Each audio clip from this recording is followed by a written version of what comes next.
Good evening, everybody. Dr. Glow here with Black Girl Everything. Very excited. I have the beautiful Princess Duncanson with me again because you guys have seen her other interviewed before, but now she is making a comeback with BGE as she is one of the star presenters at the Winners Conference. So we are so excited to have her. She's actually one of the first people I asked to come on because she does some great work. And I'm interested to hear about how she's going to work with the individuals during this conference about the task of being within a relationship, as well as working together, as well as being a mom, as well as being an entrepreneur, because she's also a serial entrepreneur like most of us are. So Princess, please tell everybody a little bit about yourself, where you're from, and what you do. So hello, everyone. My name is Princess Duncanson. I currently live in Central Jersey, but I always say I'm by way of Jersey City because I lived there till I was in the 4th grade. Then I moved to Union for a little bit, and then I graduated from Hillsborough. But you know, your formidable years is that groundwork. So the groundwork is Jersey City. And the refinement was Hillsborough. So I get the best of both worlds. That is so interesting. So interesting. Yeah. So tell people a little bit about yourself. So I know you're into real estate. You're a published author. You have your own podcast. You're a public speaker, and you're a mom of multiple children. Of 4. So first and foremost, I am a woman because I don't want to ever put that on the back burner. I am a wife. And I also am in business with my husband. We are realtors together with the Duncanson Realtors. And I'm a mom of 4.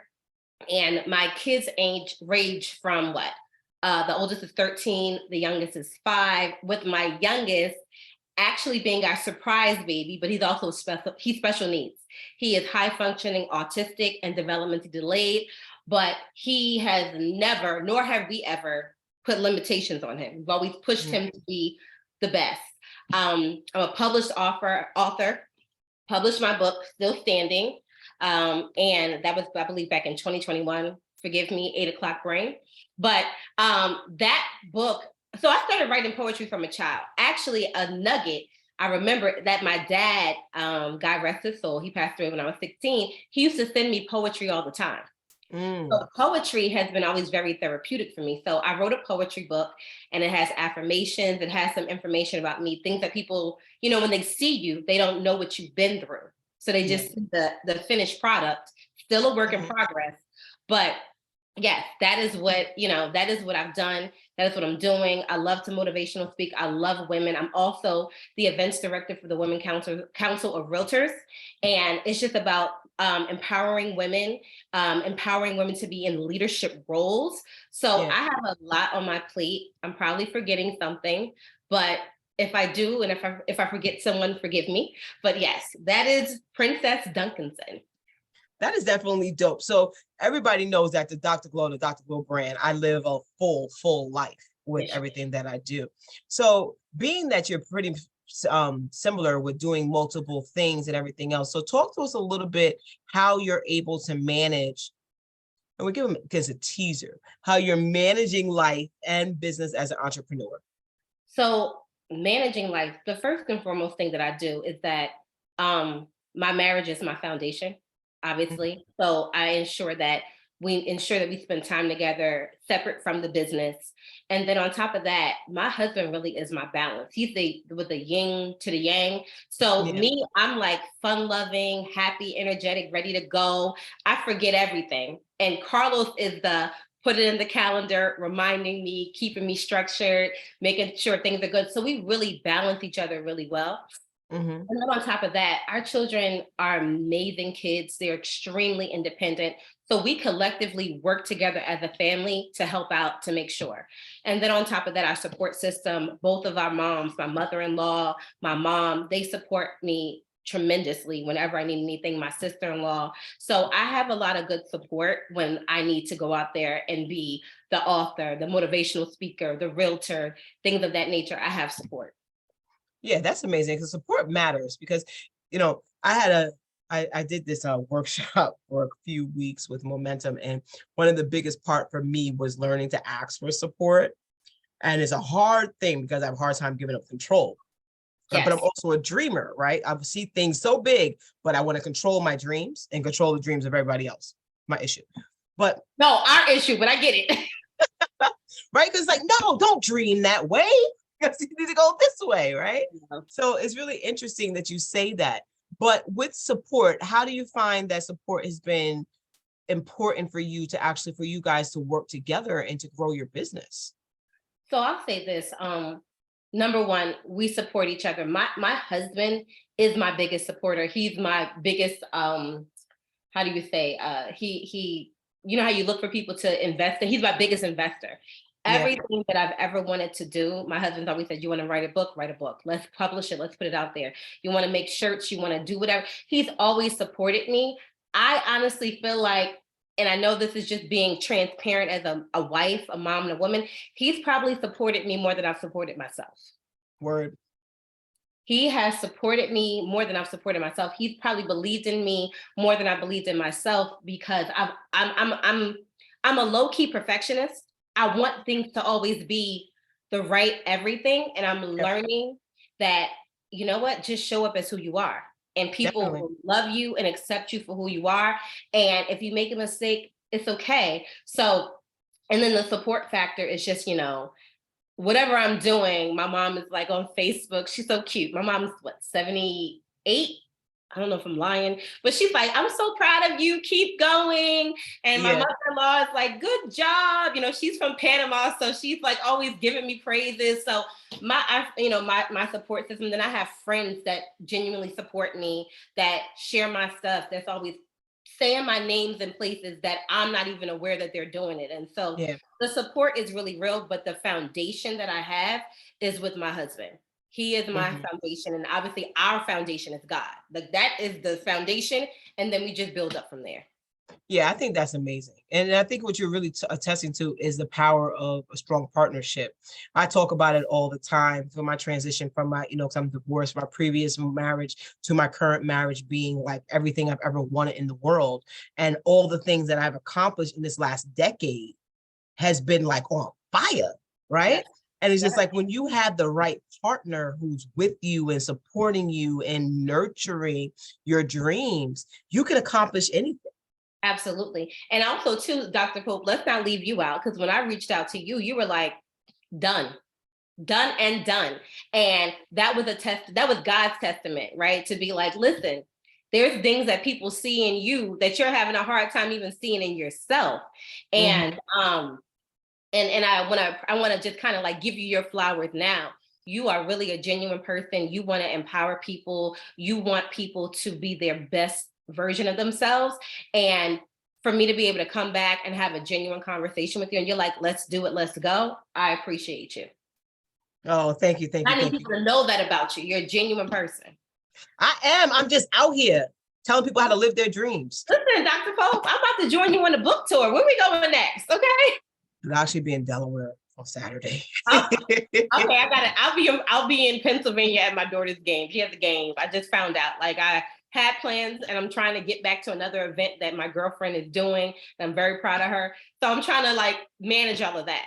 Yeah, I know, because it's so hard though, because you're trying to manage everything. You try to make sure you're there for your children, being present, being there for your friends who support you, and then also finding time to be there for yourself. When are you finding time for you?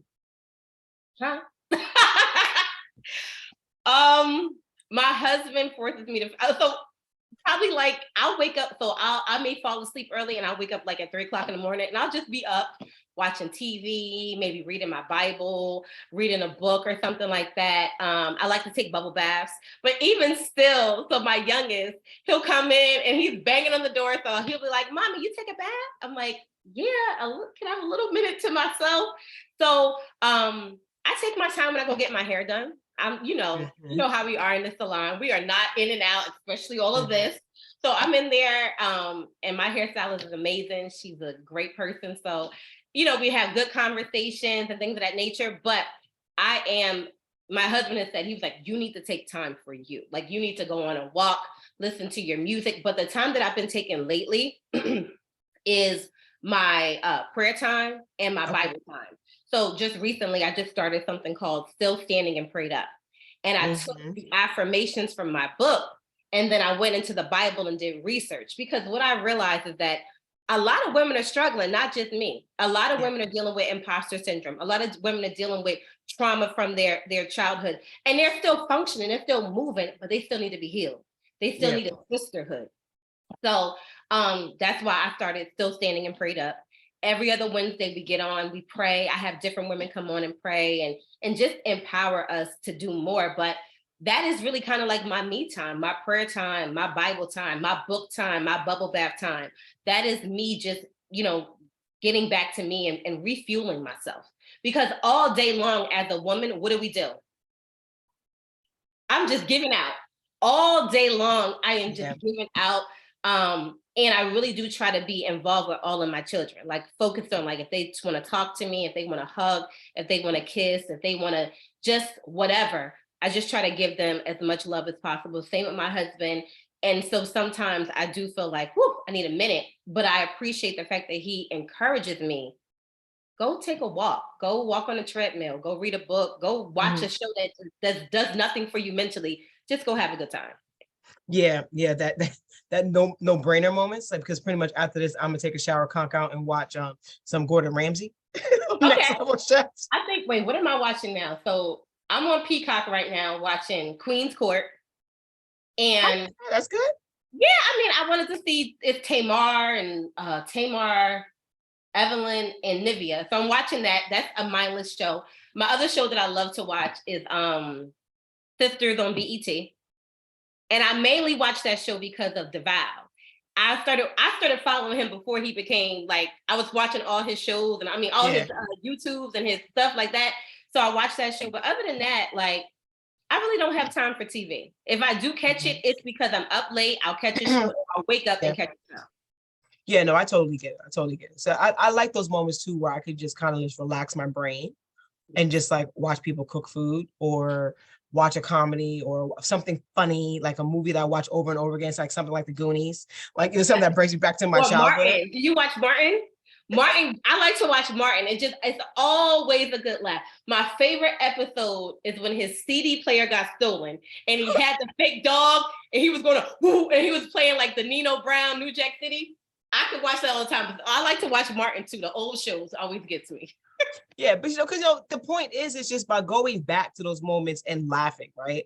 And that whole laugh and joy and what that brings to the heart and to the soul, to just like kind of let things. And actually, when you come back, you can bounce back with your level of productivity, and that's definitely a piece that definitely matters. So, tell people a little bit more about your book and why you wrote it. Okay, so I wrote my book as therapy. Like I said, I've been writing poems since I was a child, all throughout high school. And I did it because, I've been through a lot of trauma in life. And I don't want to share too much because I know we're going to have the event in a second. So I want to share that. But I've been through a lot of different things. And it didn't hit me until I had my daughter. And really piecing it together, like, ooh, you've been through some stuff. And I had my last child, who was my surprise baby. My husband and I had just officially got married. We're a blended family. So my oldest daughter is from my previous marriage, and my husband has a child from a previous relationship. But all of our kids, they all live here with us. So I have 4 kids, full-time mom. That is my child. I don't have a difference. There's no, we don't do that. They all ours. So I had my last kid, and I was just like, God, I wasn't ready to have him. That's just the honest to God's truth. I thought I was done and I wanted to just kind of move on, but God knew more than I knew. My plan and his plan, it didn't line up. So he just went along with his plan and just said, you'll be okay. I said, okay. You'll figure it out. So I had my last son and I was writing. And it was just, my spirit was just like, you ever hear God telling you to do stuff and then you don't listen? And then he just keeps going and going and going. And I didn't listen, and I just kept feeling it in my spirit. And then finally I was like, you know what? I'm going to write the book. I'm going to put it out there. I'm going to write my poems because I really feel like somebody, if 1, 2, 3, 4, 5 people can connect with it and heal from it, or start the dialogue and the conversation towards healing, that's all that it mattered to me. And then on top of that, it was something that, when I leave this earth, my children will have that. That is there. That's my intellectual property. You you know how it is. Sometimes you leave the earth and then whatever you did blows up, right? So if it doesn't blow up for me, maybe it'll do it for them. But either way, that's something that I left for them. And it was therapeutic for me. It was allowing me to get it out. And then the prayers that some young girl, 16 or some older woman, we never know, that will read it and resonate with it and say, wow, that really touched me. Hopefully it opens them up to start releasing that stuff, because we hold on to so much. And sometimes we're holding on to it, and the person that caused us the pain has moved on. You are a faded memory in their brain, and you're still attaching to that emotion. I hear you on that. I hear you on that. Yesterday I went live, and one of my big things was about the process of healing and how healing, forgiveness, and how forgiveness actually brings healing.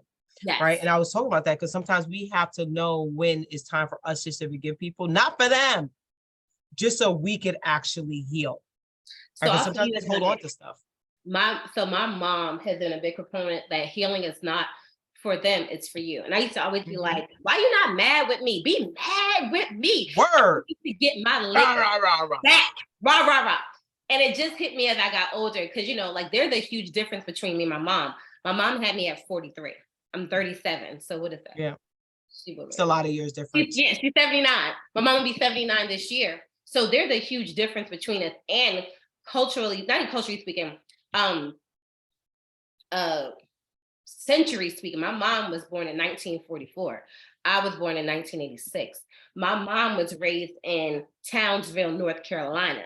Oof. In 1944? Yeah, so she was in Jersey City for 4 years, and then she moved down south with my grandfather and my grandmother, and my great-grandmother raised my mom. So my mom and I sometimes don't understand each other, because I don't understand that life, but I had to really humble myself and really understood where she came from as a person first. Because a lot of times as a parent, as a child, we're looking at the mom like, well, you should be, and you should be, and you should be, and you should be. And then I had to realize she's a woman first.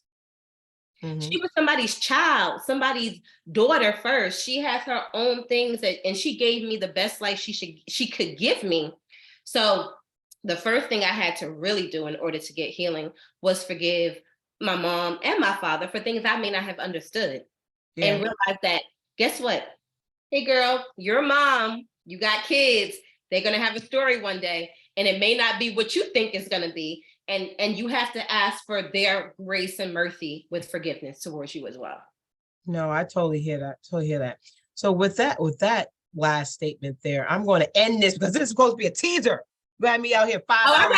Dr. Pope, it's so much more. People see the outside, but nobody really knows the inside on the things that I've been through. So I got more to talk about. Okay. No, definitely. So people really need to get their tickets for the Winners Conference. It's going to be a phenomenal morning into the afternoon, early brunchy type of thing, from 10 to 2 on April 22nd. Princess will be here joined with 4 other speakers who come with different stories. And that's what I really like about this, is because it's bringing people from different perspectives with different experiences. So it's going to be phenomenal. It's going to start off with a keynote portion, as well as then there's going to be a panel discussion where everybody's going to go on a table, and then we're going to go into some breakouts where people can actually go and share space with you and share time with you and connect with you on another level. So Princess, I want to thank you so much for coming on today, to giving people a glimpse of who you are as an individual, so people see like you're worth seeing, you're worth coming out to. And that's what I tell people, like, I developed this as an opportunity for people to figure out how to win, because I want everyone to win, right? Yes. I don't want to control everybody's dreams. A little bit I do, but I really want you to win. If you're controlling my dream and I'm being successful, then let's go, control it. What? Let's go, people. So they need to come out to the Winners Conference, come see you, connect with you, because you're coming with a great perspective of information. And I'm really excited to hear more from you as well about it, because I can get to know you even a little bit more better, because I know you, but I don't. So you listen, it's more to know. And honestly, I'm probably going to be connecting with you soon, because I want to understand about this book tour, because I need to take this on a tour, and I want to be where you at. Where we going? Okay, I can't do Delaware. Everywhere. I can't do Delaware next weekend, but maybe next time. Next time. So I'll keep you in mind when next city that I actually pop into. I want to just say, as you guys know, realtor, motivational speaker, Dr. Pope, Black Girl Everything LLC. Make sure you're following. I'm live on my page too, so I want them to know that. Black Girl Everything LLC. Make sure you're following Dr. Pope. She's amazing. She don't even like for you to call her Dr. Pope. She's like, no, just call me Glow. I'm like, no. Definitely. But for all our viewers on Facebook, how can they find you? So you can find me at the Duncanson Team Realtors on Instagram, or you can find me at Princess Duncanson _ Amira Rose. Facebook, Princess Duncanson. I mean, there's not a lot of princess people out there that, you know, have all of this. So when you say May, you know it's me, no? I freaking love it. With me, I cannot wait for the summit, and I can't wait to share my story in hopes that if not 1 to 10 people get something from it and it motivates them to go for their dreams and their goals. No, I appreciate you. Thank you so much for coming out today. Until next time, we'll speak soon. Absolutely. Bye, Dr. Pope. Have a great night. Bye, guys. Bye, Facebook. Bye. Bye.